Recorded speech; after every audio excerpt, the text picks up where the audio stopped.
পাকিস্তানের এক শ্রেণীর লেখক কবি মনে করতেন যে রবীন্দ্রনাথের যে গান কবিতা তৎকালীন পাকিস্তানের আকীদা বিরোধী মানে তৌহিদের সাথে সাংঘর্ষিক, সেগুলোকে বর্জন করো, বাকিটা চলুক, ঠিক আছে, কোনো আপত্তি করে না। পোয়েট উইলিয়ামের ভাষা মেইন স্ট্রিম ভাষা, আর আমার পূর্ব বাংলার মাটির ভাষা মেইন স্ট্রিমের নয়। এই মূর্খতার দিন অবসান করতে হবে আমাদের। আমাদের মুক্তিযোদ্ধা কখনো পরিচয় দিতাম না 15 বছর, যেভাবে পাবলিক পরে পাশে আমারে মার দেয়। 17 বছর বাংলা একাডেমির বারান্দা দিয়ে হাঁটারও সাহস হয়নি। আমি কখন বঙ্গবন্ধু শেখ হাসিনার সৈনিকরা এসে মার দেবে। আমাদের বুদ্ধিজীবীদের বক্ষ হলো ফকিন্নির মতো বক্ষ। আমি ফকিন্নি পেশাকে ছোট করছি না, কারণ এদের অ্যাটিটিউড কি বাংলাদেশের বিরোধী। আমাদের বুদ্ধিজীবীদের বিরাট অংশ ডিরেক্টলি আর ইনডাইরেক্টলি বাংলাদেশের স্বাধীনতা, সার্বভৌমত্ব, জাতীয় সাহিত্য সংস্কৃতির বিরুদ্ধে অবস্থান নিয়েছে। আজকের অনুষ্ঠানের সম্মানিত সভাপতি আমাদের বাংলা একাডেমির মহাপরিচালক প্রফেসর মোহাম্মদ আজমকে ধন্যবাদ জানাই, কারণ তার টেলিফোন পেয়ে আমি আটকে উঠেছিলাম যে আমাকে কি ভুল করে ফোন করছে নাকি।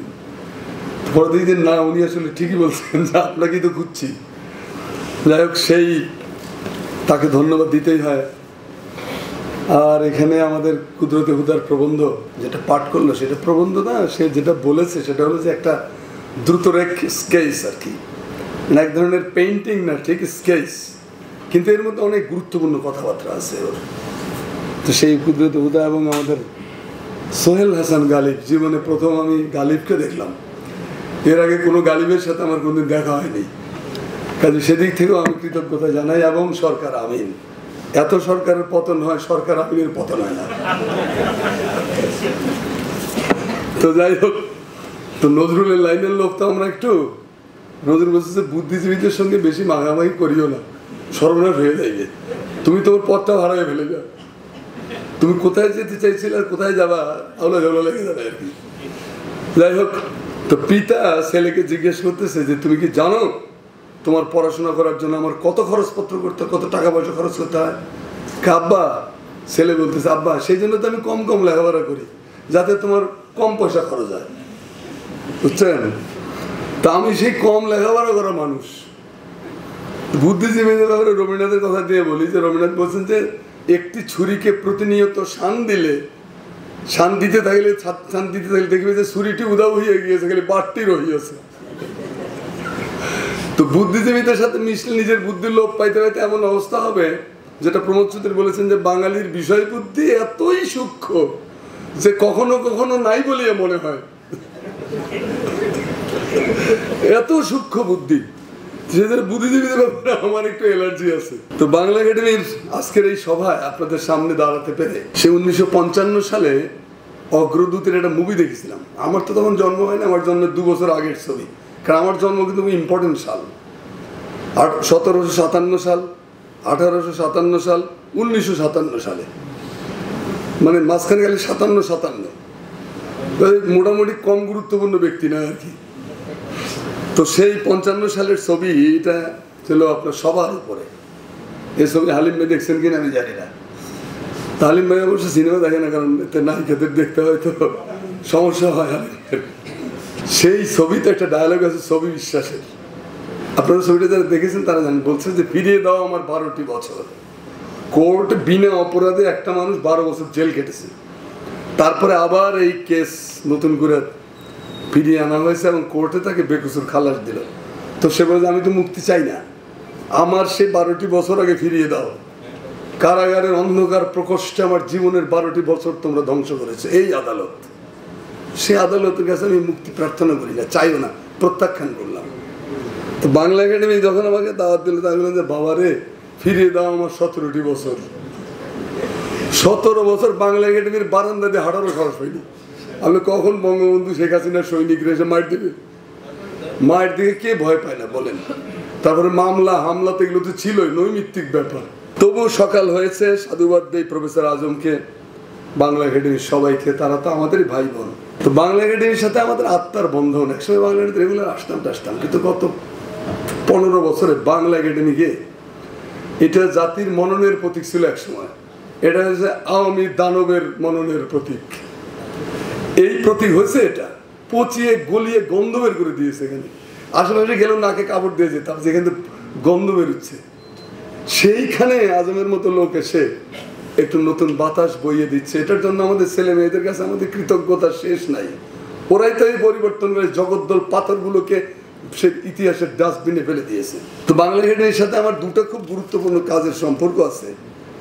একটা হলো নজরুল মঞ্চ, এটা সরকার আমি জানে বোধ হয়, সরকার আমি অবশ্য অন্যমনস্ক। নজরুল মঞ্চ আর এটা হলো নজরুল স্মৃতিকক্ষ। এই দুটো করতে গিয়ে আমার জান বেরিয়ে গেছে। কত যে আন্দোলন করতে হয়েছিল, করবে না আমাদের বুদ্ধিজীবীদের বিরাট অংশ কোনো না কোনোভাবে ফোর্ট উইলিয়াম দুর্গের পশ্চাৎদেশ দিয়ে নির্গত। আরেকটা হলো এরা আসছে যেটা আজম বলছে যে প্রাচ্যবাদ, মানে পশ্চিমের চশমা দিয়ে বাংলাদেশকে দেখা, নিজের মাতৃভূমি দেখার জন্য পশ্চিম থেকে চশমা লোন করতে হয়। ইলিয়ট চোখ দিয়ে বাংলাদেশ দেখে, ইলিয়টও ঠিক মতো পড়ে নেই, তাহলে দেখতে হচ্ছে সে একটা খাঁটি খ্রিস্টান, পড়েই নেই, পড়ছে ভাষা ভাষা।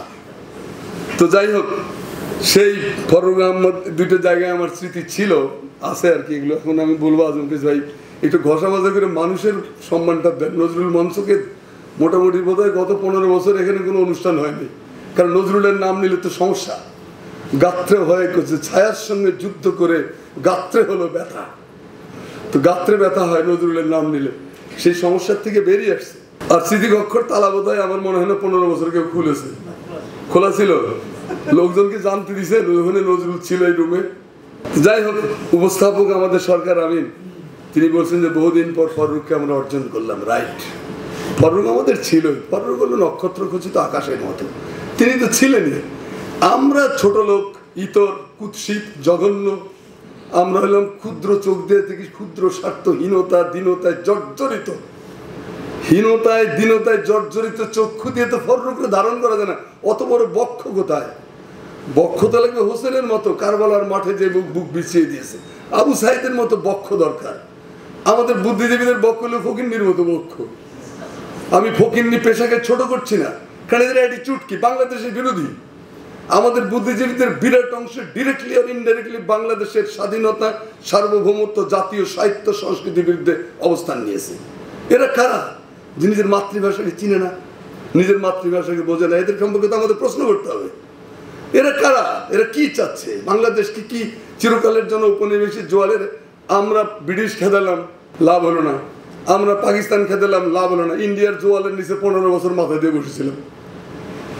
এই বাংলাদেশ চেয়েছিল, লক্ষ লক্ষ শহীদের রক্তের বিনিময়ে যে বাংলাদেশ, সেই বাংলাদেশের দুর্গতি দেখলে চোখে পানি। আমাদের মুক্তিযোদ্ধা কখনো পরিচয় দিতাম না 15 বছর, যেভাবে পাবলিক পরে পাশে আমারে মার দেয়। কারণ আমি কেন মুক্তিযুদ্ধ করে এইটা কেন করেছিলাম, এই ব্যাপারটা আমার কাছে এখন আফসোস লাগতো 15 বছরে।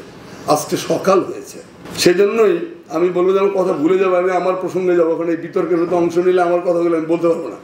তো সেজন্য আমি প্রথমেই বলে রাখি বাংলা একাডেমির কর্তৃপক্ষের কাছে যে ভাই, অর্জন যখন করলেনই, অর্জনকে যেন চিরকালের জন্য বর্জন করতে না হয়, সেই জন্য ফররুখ আহমদের নামে একটা প্রতিষ্ঠান করেন বাংলা একাডেমির ভেতরে,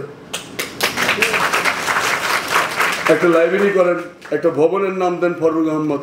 এতই যখন সম্মান দিলেন, তাহলে আপনাদের ভালোবাসা যে নিখাত। মেয়েরা যখন বিয়ের প্রপোজাল দেয়, কোনো ছেলে যখন মেয়েকে বলে যে তোমাকে আমি ভালোবাসি, তার আগে মেয়েটা তাদেরকে বাজিয়ে না যে এই বেটা নির্ভরশীল কিনা, তা আপনাদের ভালোবাসা কতটা নির্ভরশীল সেটা তো আমাদেরকে বুঝতে হবে।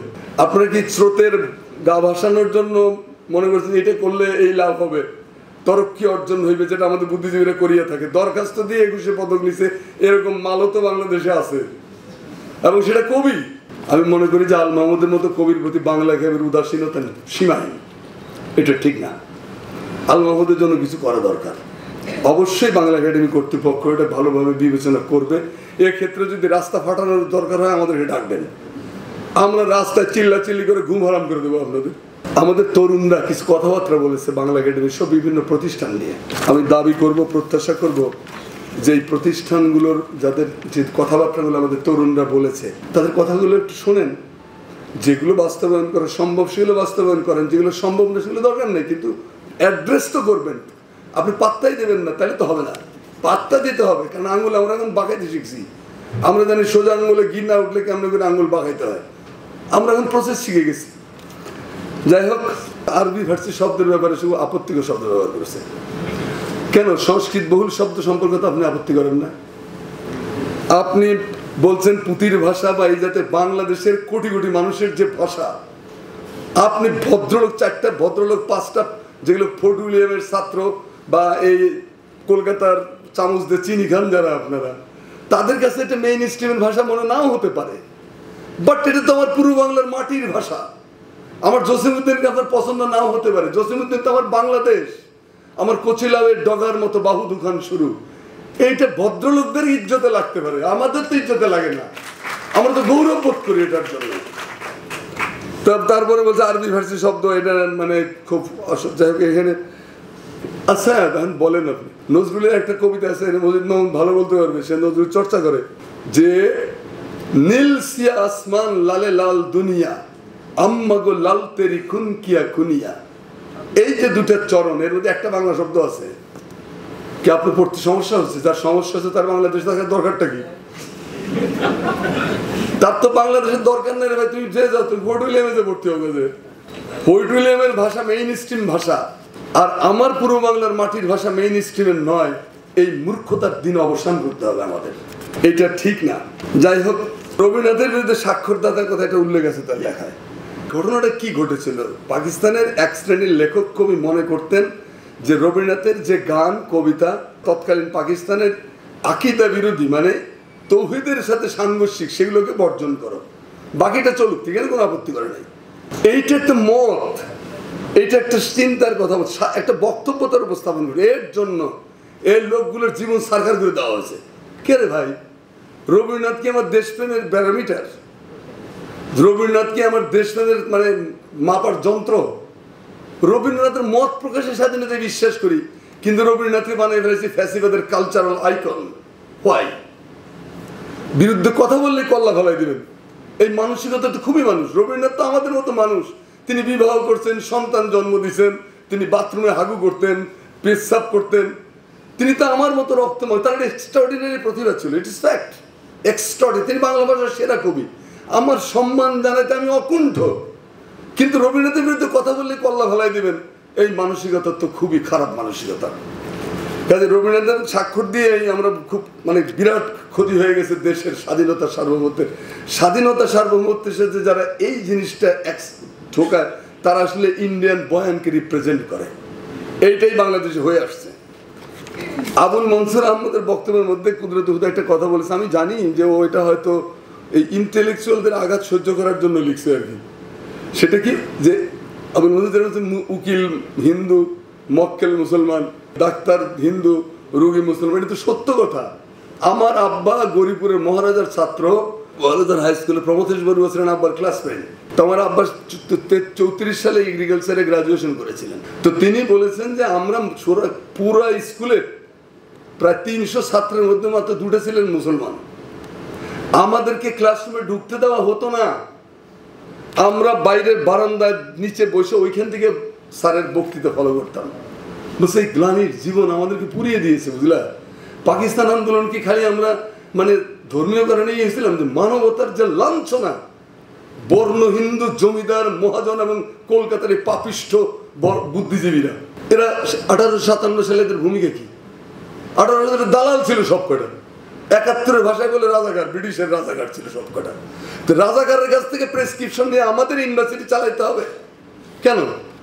আমি তাকে তার ভালো জিনিসটা নেবো, কিন্তু তার চরিত্র তো আমি জানি এই লোকটা কে। তারপরে বলছে বেদিশা হয়ে গেছিল বাঙালি মুসলমান পাকিস্তান আন্দোলনের জন্য। বেদিশায় যোগেন্দ্রনাথ মন্ডল কি হয়েছিল? বাংলাদেশের সংখ্যাগরিষ্ঠ 80% হিন্দু জনগোষ্ঠী পাকিস্তান আন্দোলনকে সমর্থন করেছিল, কোট আনকোট বলতেছি। তারাও কি বেদিশা হয়ে গেছিল? ওর লেখার মধ্যে একটা ইঙ্গিত আছে যে আসলে ব্যাপারটা ছিল অর্থনৈতিক বঞ্চনা, যে কারণে জিন্না পাকিস্তান ডিক্লেয়ার করার পরে যে টু নেশন থিওরি নাই। আজকের থেকে আমরা হিন্দু না, মুসলিম না, বৌদ্ধ না, খ্রিস্টান না, আমরা সবাই পাকিস্তানি, বাস কথাবার্তা তো শেষ। সেখানে বেদিশা হবে। হুমায়ুন আজাদের চোখ দিয়ে তো আমরা বাংলাদেশ দেখি না। হুমায়ুন আজাদকে সম্মান করি, তিনি বিচক্ষণ লোক ছিলেন, জ্ঞানী লোক ছিলেন, কিন্তু আমার এই জ্ঞানের দরকার নেই ভাই। আমি আমার বক্তব্যটা দিই, আমি জানি না আজম কখন খড়গাহাত করবে। আসলে ফরুক আহমদ সাহেব বলতে যে 2-4টা কথা, ওদের কথাগুলো না বললে তো তারাই তাকে ধন্যবাদ জানে কুদরত হুদাকে, যে দ্রুততার সঙ্গে হলো চমৎকার একটা প্রবন্ধ তিনি লিখেছেন। এখানে মত প্রকাশের সুযোগও আছে, দ্বিমত করার সুযোগ আছে, চমৎকার স্পেস তিনি রেখেছেন। আমি এটার জন্য তাকে ধন্যবাদ জানাই।